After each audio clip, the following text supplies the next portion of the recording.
परंपरा आणि दर्जा या दोन्हींचा मेळ राखत राजपालने जिंकलाय सर्वांचाच विश्वास.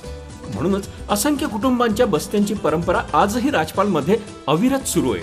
सूटिंग, शर्टिंग, साड्या, जेंट्स, लेडीज, चिल्ड्रन्स वेअरचे भरपूर प्रकार. हो, लग्नाच्या बस्त्यासाठी पाहुण्यांनी राखला यांचा मान आणि संपतरावांचं नाव घेते.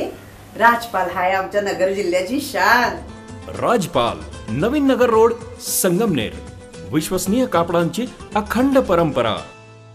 समाजातील सर्व घटकांना विकासाच्या प्रवाहात आणण्यासाठी प्रत्येक समाजाचा विचार या सरकारने केलेला आपण दिसतोय. परंतु निवडणूक आल्यानंतर हे सगळे मुद्दे बाजूला पडतात आणि निवडणूक एका वेगळ्या वळणावर जाताना आपल्याला दिसते.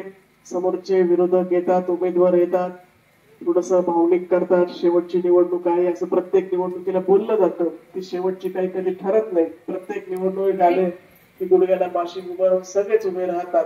त्यामुळे त्याच्यावर आपण विश्वास ठेवला नाही पाहिजे. दुसरे एक उमेदवार आहेत जे अपक्ष किटली घेऊन उभे राहिलेले आहेत.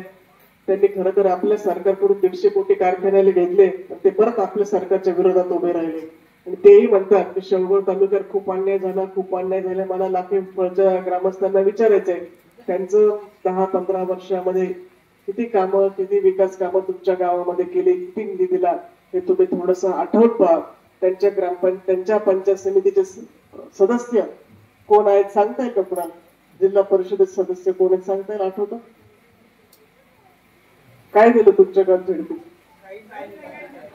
मग आता प्रचाराला विचारलं पाहिजे तुम्ही. हो, पण मग त्याने काही दिलं का तुमच्या गावात? जिल्हा परिषद, पंचायत समिती, अध्यक्षपद म्हणजे राज्यमंत्र्याचं पद असतं. त्याचा उपयोग आपल्या तालुक्यासाठी किती झाला हे आपण सर्वांनी खरं तर विचारलं पाहिजे. परंतु कुठंतरी भावनिक केलं जातं, कुठंतरी दडपशाही, तुमचं ऊस देणार नाही, तुमचं सोसायटीचं कर्ज देणार नाही, तुमच्या पाईपलाईनला असं करू, तुमचं त्याला तसं करू, असं अडचणीत आणण्याचा विषय आपले समोरचे उमेदवार करताय. मला विनंती करायची, कुठेही जातीपातीचं राजकारण न करता, कुठं भावनिकतेला बळी न पडता, कुठल्याही अफवांवर विश्वास न ठेवता या 10 वर्षामध्ये तुमच्या सर्वांच्या विश्वासाने कुठल्याही गावामध्ये ग्रामीण तुमचं गावातील राजकारण असेल, सोसायटी, ग्रामपंचायतला कधी फोन केला का? तू अर्ज ठेव, तू मागे ठेव, तू उभे राहतो, असं केलं का? एखाद्या फोनाला का नाही आला?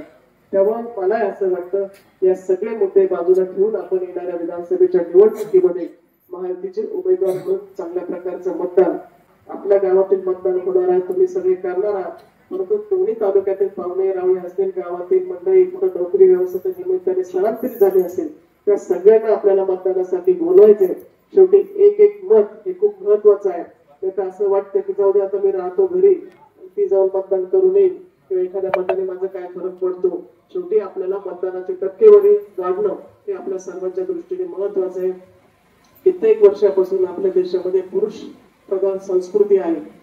बरेचसे पुरुष सांगायचे आपल्या महिलांना, घरातल्याला मतदान कुठं करायचं, त्या बिचाऱ्या निमूटपणे शिक्का मारायच्या, नंतर बटन दाबायला लागल्या. पण तुम्हाला वाटतं आता या मुख्यमंत्र्यांच्या लाडक्या बहिणीचा मान तुम्ही सर्वांनी ठेवला पाहिजे. त्या सांगतील ते बटन तुम्ही दाबलं पाहिजे.